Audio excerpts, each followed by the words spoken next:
नमस्कार साथियों। तो आप सभी का स्वागत है एक नई वीडियो में। साथियों, अगर आप लोग भी एसएससी जीडी परीक्षा 2023 के लिए तैयारी कर रहे हैं तो ये वीडियो आपके लिए एकदम महत्वपूर्ण होने वाली है। इस वीडियो के माध्यम से हम डिस्कस करने वाले हैं 2021 के सभी प्रश्न, मतलब सभी सेट्स, यानी कि जितने भी आपके शिफ्ट्स में क्वेश्चन आए थे हिंदी में, उन सभी के ऊपर चर्चा करने वाले हैं। आज का जो पार्ट है, वीडियो का पार्ट नंबर 4 होने वाला है। इससे पहले 3 वीडियोस और आ चुकी हैं। हम एक वीडियो में 20 क्वेश्चंस को डिस्कस करते हैं आपके एग्ज़ाम पैटर्न के हिसाब से, ठीक है। अब मैं यहाँ पे ये बता देना चाहता हूँ कि अगर आप लोग वास्तव में एग्ज़ाम क्लियर करना चाहते हैं और अच्छा स्कोर करना चाहते हैं तो ये चीज़ आपके लिए बहुत ज़्यादा ज़रूरी है कि आप लोग एग्ज़ाम का लेवल देखें कि एग्ज़ाम में किस तरीके से क्वेश्चन पूछे जाते हैं, क्वेश्चन पूछने का उनका पैटर्न क्या रहता है और किस लेवल के क्वेश्चन पूछे जाते हैं। तो ये सब चीज़ें हम डिस्कस करने वाले हैं।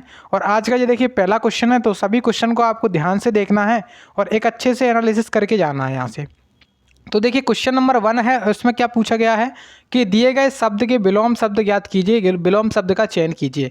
तो देखिए यहाँ पे आपको सामने एक शब्द दिया गया है सहित। अब देखिए जो अपना सहित होता है, इसका विलोम शब्द क्या होता है? सहित मतलब क्या हो सकता है? आपने जैसे इंग्लिश में सुना होगा कि परिवार सहित आना, मतलब परिवार के साथ में आना, ठीक है। आपने सुना होगा कोई आदमी से या फिर कोई किसी व्यक्ति से आप कहीं पर जा रहे हो या फिर किसी ने आपका इनविटेशन किया है, आमंत्रण किया है, तो आप उसने क्या कहा, परिवार के सहित आप लोग आ जाइएगा, यानी कि परिवार के साथ में आ जाइएगा। अब यहाँ पे इसका मतलब क्या निकल रहा है? साथ में। अब साथ में का मतलब निकल रहा है साथ में, ठीक है। अब यहाँ पे असीम का मतलब हमें कुछ करना नहीं है इससे, तो ये हो नहीं सकता है। विमुख का मतलब यहाँ पे ये भी गलत है। असहित ये भी नहीं हो सकता है।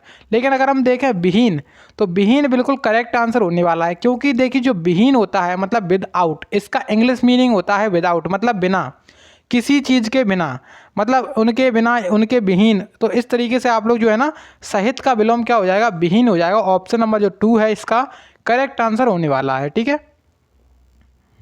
तो देखिए अब क्वेश्चन नंबर 2 में क्या पूछा गया है? पाँव उखड़ना मुहावरे का सही अर्थ है। तो आप लोग, मैं आपको बता रहा हूँ कि आपको एग्जाम में कैसे क्या करना है।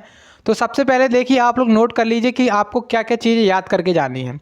तो जो विलोम शब्द होते हैं उनको आप लोग एक बार अच्छे से पढ़ लीजिएगा, अच्छे से उनका नोट्स बना करके उनका रिवीजन करिएगा, बार बार उनका रिवीजन करते रहिएगा। साथ ही साथ जो पर्यायवाची शब्द होते हैं, समानार्थी शब्द होते हैं, उनको भी एक बार अच्छे से याद कर लीजिएगा और पढ़ लीजिएगा, ठीक है। और उसके बाद आपके जो मुहावरे होते हैं, मुहावरे आपको मतलब एक बार में पढ़ने से ही याद हो जाएंगे, क्योंकि मुहावरे ज़्यादा कठिन नहीं होते हैं। लेकिन अगर मुहावरे अगर एग्ज़ाम में क्वेश्चन पूछे जाते हैं तो आपका जो नंबर कटता है, नंबर कटने का चांसेस यहीं से रहते हैं। कहाँ से? एक तो मुहावरा हो गया, एक विलोम शब्द हो गया, एक पर्यायवाची शब्द हो गया, और एक आपका एक वन वर्ड सब्स्टिट्यूट आता है, उससे हो गया। तो ये 4 चीज़ें अगर आप लोग याद कर लेते तो आपका जो स्कोर है 40 में से 40 ही जाएगा इस बार, ठीक है। तो बस ये 4 चीज़ें हैं। बाकी सारी चीज़ें जो आपके वाक्य में शुद्धि वगैरह करने के लिए आता है, तो ये सब चीज़ें तो बहुत ज़्यादा सरल होती हैं, क्योंकि हिंदी तो आप लोग बचपन से पढ़ते हुए आ रहे हैं, ठीक है। तो देखिए क्वेश्चन नंबर यहाँ पे सेकंड वाला है, इसमें क्या कह रहे हैं कि पाँव उखड़ना मुहावरे का सही अर्थ क्या है? तो पाँव जो उखड़ना, इस मुहावरे का सही अर्थ है हार कर भाग जाना। ऑप्शन नंबर जो फर्स्ट वाला है इसका करेक्ट आंसर हो जाएगा। जो ऑप्शन फर्स्ट है यहाँ पे, इसका सही उत्तर होने वाला है इस प्रश्न का, ठीक है। अब देखिए उसी शिफ्ट में तीसरा क्वेश्चन क्या पूछा गया था, इसमें कह रहे हैं कि दिए गए वाक्य का वह भाग ज्ञात कीजिए जिसमें कोई त्रुटि है, यानी कि कोई गलती है। यदि कोई त्रुटि नहीं है, यदि कोई गलती नहीं है, तो कोई त्रुटि नहीं है उस ऑप्शन को चुनें, ठीक है, चूज़ करें। अब देखिए वाक्य को पढ़ना है यहाँ पे कि नदियों के बाढ़ ने तबाही मचा दी है। अब यहाँ पे फोर्थ में लिखा है कि कोई त्रुटि नहीं है। अब हमें यहाँ पे इसको देखते ही पता चल गया कि किस भाग में त्रुटि है, क्योंकि यहाँ पे नदियों के लिखा है, नदियों के लिखा है इन्होंने, और जबकि होना क्या चाहिए था, नदियों की बाढ़ ने त्रुटि मचा दी है, ठीक है। नदियों की बाढ़ ने त्रुटि मचा दी। ऑप्शन नंबर कौन सा हो जाएगा? तो ऑप्शन नंबर यहाँ पे जो ऑप्शन नंबर थर्ड वाला, यानी कि फर्स्ट पार्ट में इसकी गलती है। नदियों की, यहाँ पे जो के है इसकी जगह पे क्या आएगा? की आएगा, और की जगह क्या हो जाएगा? नदियों की बाढ़ ने तबाही मचा दी है। और ये अपना सही तरीका हो जाएगा इस क्वेश्चन का, ठीक है। अब देखिए क्वेश्चन नंबर 4 क्या पूछा गया था आपसे, इसमें कह रहा है कि निम्न 4 विकल्पों में से उस विकल्प का चयन कीजिए जो दिए गए मुहावरे का अर्थ व्यक्त करता है। यहाँ पे आपको एक मुहावरा दिया गया है कि चटनी हो गई। चटनी हो गई का मतलब क्या है? चटनी हो गई का मतलब क्या है? यहाँ पे पहला ऑप्शन है कि बहुत जल्द खर्चे हो जाना। उसका सेकंड ऑप्शन है बर्बाद हो जाना। थर्ड ऑप्शन है कुचल जाना और फोर्थ ऑप्शन है पिस जाना। तो देखिए दो ऑप्शन आप लोग देखते ही हटा देंगे, क्योंकि आप लोगों ने लगभग देखा होगा कि किसी भी मुहावरे का अर्थ ये नहीं है, ना तो कुचल जाना होता है और ना ही पिस जाना होता है। बर्बाद हो जाना और बहुत जल्द खर्च हो जाना, इसमें से इसका करेक्ट आंसर क्या है? ऑप्शन नंबर फर्स्ट यहाँ पे करेक्ट आंसर, यानी कि चटनी हो जाना इसका सही उत्तर होने वाला है, बहुत जल्द खर्च हो जाना। ठीक है, तो ये क्वेश्चन कई बार रिपीट भी हो जाते हैं एसएससी एग्जाम में, तो आप लोग इनको नोट करके हुए चलिएगा। तो सभी क्वेश्चन आपके लिए बहुत ज़्यादा इंपॉर्टेंट क्वेश्चन है। अब देखिए क्वेश्चन नंबर 5 में क्या पूछा गया है। इसमें पूछा गया कि दिए गए वाक्य के किस भाग में त्रुटि है। अब देखिए फिर से आपसे बोल रहे हैं कि कौन से भाग में त्रुटि है। तो त्रुटि वाले क्वेश्चन अभी तक कितने आ चुके हैं? एक हम ऊपर कर चुके हैं और एक ये आ चुका है, यानी कि 2 क्वेश्चन अभी तक हो चुके हैं त्रुटि वाले। इसमें कह रहे हैं कि दिए गए वाक्य में किस भाग में त्रुटि है। यहाँ पे जो वाक्य दिया गया है, इस ग्रंथ की ऐतिहासिकता अत्यंत संदिग्ध है। अब यहाँ पे अत्यंत इस ग्रंथ या फिर थर्ड ऑप्शन है कि ऐतिहासिकता, और जो अपना फोर्थ ऑप्शन है संदिग्ध है। तो इसमें जो अपना त्रुटि है इस वाक्य में, वो त्रुटि क्या है कि ऐतिहासिकता, यानी कि जो अपना ग्रंथ है इसकी ऐतिहासिकता बहुत संदिग्ध है, अत्यंत संदिग्ध है। यहाँ पे जो ऐतिहासिकता वर्ड है उसका गलत उपयोग किया गया है, मतलब ये ऐतिहासिकता के स्थान पे कुछ और आना चाहिए था। ठीक है, तो ऐतिहासिकता वाले पार्ट में गलती है, तो ऑप्शन नंबर तीसरा यहाँ पे करेक्ट उत्तर हो जाएगा इस प्रश्न का। अब देखिए क्वेश्चन नंबर 4 आ चुका है। आप क्वेश्चन नंबर 6 है आपके सामने। इसमें क्या कह रहे हैं कि दिए गए वाक्यांश के लिए एक शब्द दीजिए। तो मैंने बताया कि 1 वर्ड सब्स्टिट्यूशन आपके आते हैं एग्जाम में, और जब तक आप लोग उसको याद नहीं करें तो आपको मतलब ऑप्शन को देखते ही अगर आ जाता है तो ठीक है, नहीं तो आप लोग गलत टिक कराते हैं या फिर तो आप उसको छोड़ सकते हैं। देखिए क्वेश्चन में कह रहा है कि किसी के पीछे पीछे चलने वाले को क्या कहते हैं। अब पहला ऑप्शन है अनुकरणीय, सहचर, अनुज और अनुगामी। अनुज मतलब क्या होता है, कोई अपना बड़ा भाई है उसका छोटा भाई को क्या कहते हैं? अनुज कहते हैं। और अनुगामी होता है, यानी कि किसी के पीछे पीछे चलने वाला व्यक्ति को क्या कहते हैं? अनुगामी कहते हैं। ऑप्शन जो 4 है यहाँ पे इसका सही उत्तर हो जाएगा इस प्रश्न का। ठीक है, अब देखिए क्वेश्चन नंबर 7 आ चुका है आपके सामने। इस प्रश्न में कह रहे हैं कि निम्नलिखित में से शुद्ध वर्तनी वाला शब्द कौन सा है। तो शुद्ध वर्तनी, मैंने आपको क्या कहा था पिछले वीडियोस में कि ये बस केवल आपका जो है ना हिंदी चेक करने के लिए है कि आपको हिंदी आती है या फिर नहीं आती है, कि आप हिंदी लिख पाते हैं सही से या फिर नहीं लिख पाते। तो शुद्ध वर्तनी क्या है? तिरस्कार है। जो तिरस्कार वर्ड है, तिरस्कार शब्द है, तिरस्कार कैसे लिखा जाता है? तो इस तरीके से लिखा जाता है, तिरस्कार, तिरस्कार। तो यहाँ पे जो इसका करेक्ट उत्तर हो जाएगा वो हो जाएगा ऑप्शन नंबर 3। यहाँ पे जो तिरस्कार है वो इसका सही उत्तर हो जाएगा, यानी कि ऑप्शन नंबर 3 सही आंसर होने वाला है। अब तो देखिए अब नेक्स्ट क्वेश्चन आ चुका है, और नेक्स्ट में क्या कह रहे हैं कि गिरी का पर्यायवाची शब्द क्या है। गिरी का किसका पर्यायवाची है, या फिर गिरी का पर्यायवाची क्या है। तो देखिए गिर, तो जो गिरी है वो किसका पर्यायवाची है, या फिर किसका पर्यायवाची है? वो है पर्वत का पर्यायवाची। तो पर्वत का पर्यायवाची क्या हो जाएगा? गिरी हो जाएगा। ऑप्शन नंबर जो अपना थर्ड वाला है करेक्ट आंसर हो जाएगा। उसके बाद धरती का पर्यायवाची आप सभी लोग जानते हैं कि वसुंधरा भी बोलते हैं इसको। तो धरती का पर्यायवाची आपसे पूछा जा सकता है कि क्या हो सकता है। तो इसका एक और आप लोग नोट कर लीजिए, वसुंधरा कहते हैं। पर्वत हो गया, ठीक है, और जो गिरी है इसका पर्यायवाची क्या है? गिरी। ठीक है, उसके बाद आप लोग जो बादल है और आकाश है, इन दोनों में आकाश का पर्यायवाची क्या है, बादल का पर्यायवाची क्या है, ये आपकी ड्यूटी बनती है। अगर आप लोग इनको याद कर लेंगे तो आपके एग्जाम में बहुत ज़्यादा मदद हो जाएगी इससे। ठीक है, अब देखो क्वेश्चन नंबर 9 में क्या पूछा गया उसको देखते हैं। तो क्वेश्चन नंबर 9 में ये पूछा गया कि दिए गए वाक्य का वह वाक्य ज्ञात कीजिए जिसमें कोई त्रुटि है। तो भैया मैंने बताया त्रुटि वाले क्वेश्चन अभी तक कितने आ चुके हैं? अभी तक 3 क्वेश्चन आ चुके हैं, और ये कौन सा क्वेश्चन है? चौथा क्वेश्चन है त्रुटि वाला, यानी कि 4 क्वेश्चन तो त्रुटि वाले अभी ही हो गए। तो यहाँ पे आपके 20 क्वेश्चन जब पूछे जाने वाले हैं तो कम से कम आप लोग मान के चलिए उसमें से 6 से 7 क्वेश्चन आपके कहाँ से आएंगे? जो अपना त्रुटि है यानी कि एरर वाले हैं वहाँ से आने वाले हैं। ठीक है, तो यहाँ पे आपके सामने एक वाक्य दिया गया है। इसमें क्या कह रहे हैं? मालिन ने माला गूंथ लिया। माला गूंथ लिया का मतलब क्या है यहाँ पे? इसमें क्या होगा? गूंथ ली। क्या होगा? गूंथ, जो अपना सही शब्द होगा वो क्या होगा? गूंथ ली। क्या होगा? गूंथ ली, यानी कि लिया है वो इस जगह पे क्या आ जाएगा? ली आ जाएगा। यानी कि किस भाग में गलती है? ऑप्शन यहाँ पे जो अपना 4 वाला है गूंथ लिया, इसमें गलती है, यानी कि ऑप्शन 4 में गलती है। तो करेक्ट आंसर क्या हो जाएगा? ऑप्शन 4 यहाँ पे करेक्ट आंसर हो जाएगा। अब देखो क्वेश्चन नंबर 10 में क्या पूछा गया आपसे।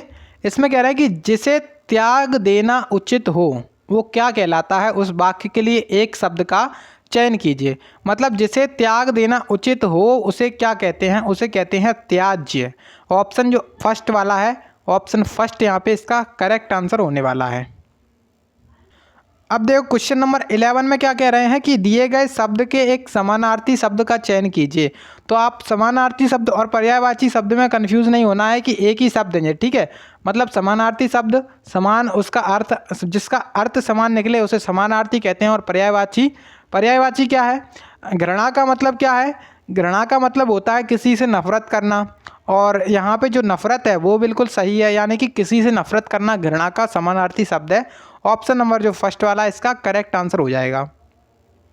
अब देखो क्वेश्चन नंबर 12 में क्या पूछा गया था कि दिए गए वाक्य के रेखांकित अंश को प्रतिस्थापित करने के लिए सबसे उपयुक्त ऑप्शन का चयन करें। यानी कि आपके सामने यहाँ पे एक अंडरलाइन दिख रहा है, इस अंडरलाइन पार्ट में आपको ये बताना है कि इसके स्थान पे हम क्या चेंज कर सकते हैं। अब देखिए, सैनिकों ने देश को भारी संकट से रोक दिया। अब रोक दिया से मतलब क्या है? रोक दिया से मतलब ये है कि गलत है ये। अब इसके स्थान पे क्या आना चाहिए था? बचा लिया। क्या आना चाहिए था? बचा लिया। यानी कि जो सैनिक हैं उन्होंने देश को भारी संकट से बचा लिया है, तो इस स्थान पे क्या आएगा? बचा लिया। ऑप्शन नंबर जो फर्स्ट वाला है वो करेक्ट आंसर है। अभी आप इसके ऑप्शन को एक बार पढ़िए। अब यहाँ पे लिखा है कि भगा दिया। अब सैनिकों ने देश को भारी संकट से भगा दिया, क्या ये हो सकता है? तो ये चीज़ गलत है। अब देखिए यहाँ पे रोक लिया। अब देखिए, सैनिकों ने देश को भारी संकट से रोक लिया, तो ये भी चीज़ गलत है। अब हटा दिया, तो ये भी चीज़ गलत है। तो केवल एक ऑप्शन बचता है यहाँ पे, केवल ऑप्शन नंबर 1, तो वही आपका करेक्ट उत्तर हो जाएगा इस प्रश्न का। तो देखिए अब क्वेश्चन नंबर 13 में क्या पूछा गया है? रिक्त स्थान की पूर्ति करने के लिए सबसे उपयुक्त विकल्प का चयन कीजिए। यहाँ पे एक वाक्य दिया गया, क्या कह रहे हैं वाक्य में? धमकी देते हुए बदमाश लोगों को रहा था, मतलब घूर रहा था। मतलब एक व्यक्ति है, कोई बदमाश व्यक्ति है, वो लोगों को क्या कर रहा था? धमकी देते हुए बदमाश लोगों को घूर रहा था। तो घूरने, यहाँ पे ऑप्शन नंबर कौन सा हो जाएगा? थर्ड वाला हो जाएगा इसका करेक्ट आंसर। अब देखो क्वेश्चन नंबर 14 आ चुका है। इसमें कह रहा है कि दिए गए शब्द का विलोम शब्द चुनें। तो देखिए, मधुर, मधुर मतलब क्या होता है? मधुर का मतलब होता है मीठा। मतलब कोई आपके सामने कोई गाना गा रहा है तो आप लोग उससे अगर क्या कहेंगे कि आप बहुत मधुर गाते हैं, आप बहुत मीठा गाते हैं। अब यहाँ पे इसका विलोम शब्द क्या हो जाएगा? कटु। कटु मतलब क्या होता है? कड़वा। तो कड़वा यहाँ पे हो जाएगा कटु से, मतलब, ठीक है। यानी कि आप कटु वचन कह सकते हैं। कोई वाक्य आपने पढ़ा होगा, तो अभी तक आप लोग जैसे हिंदी पढ़ते हुए आए हैं, तो उसमें आप लोगों ने पढ़ा होगा कि किसी ने किसी से कटु वचन कहे, या फिर श्री कृष्ण जी के सुन कटु वचन, ऐसे इस तरीके से एक कहावत भी है, ठीक है। अब देखिए क्वेश्चन नंबर 15, इसमें क्या कह रहे हैं? दिए गए वाक्य में रेखांकित अंश को प्रतिस्थापित करने के लिए सबसे उपयुक्त विकल्प का चयन करें। यानी कि फिर से यही जो अंडरलाइन है, इसके स्थान पे हमें चेंज करना है कि क्या इसमें चेंज हो सकता है।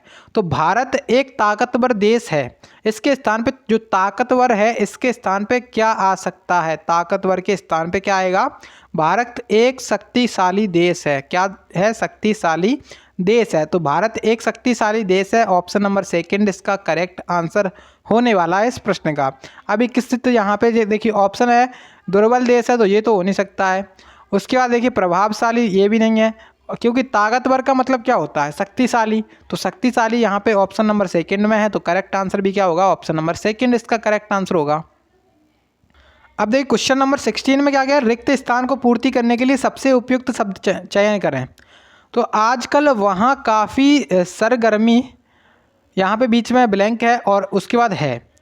तो अब ऑप्शन देखेंगे यहाँ पे कि दृष्टिकोण, वायवीय और दिखती, या फिर संभावित। तो आजकल वहाँ काफ़ी सरगर्मी दिखती है, तो ये जो ऑप्शन थर्ड वाला है वो जब आप लोग इसको रख के चेक करेंगे तो करेक्ट आंसर हो जाएगा ऑप्शन नंबर तीसरा, इसका सही उत्तर होने वाला है। क्वेश्चन नंबर आपके सामने 17 आया है। इसमें कह रहे हैं कि दिए गए वाक्यांश के लिए एक शब्द दीजिए। मध्य रात्रि के समय को क्या कहते हैं? इसके लिए एक शब्द क्या है?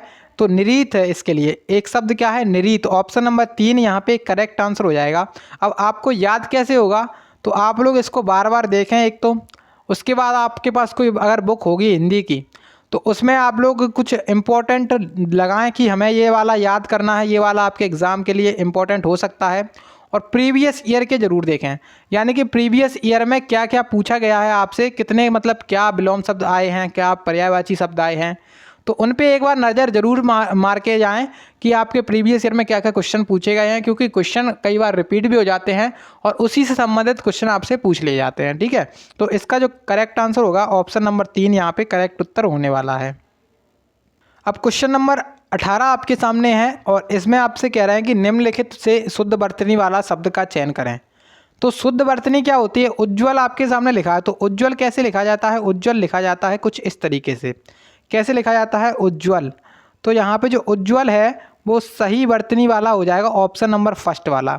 ऑप्शन फर्स्ट यहाँ पे इस प्रश्न का सही आंसर हो जाएगा। ठीक है,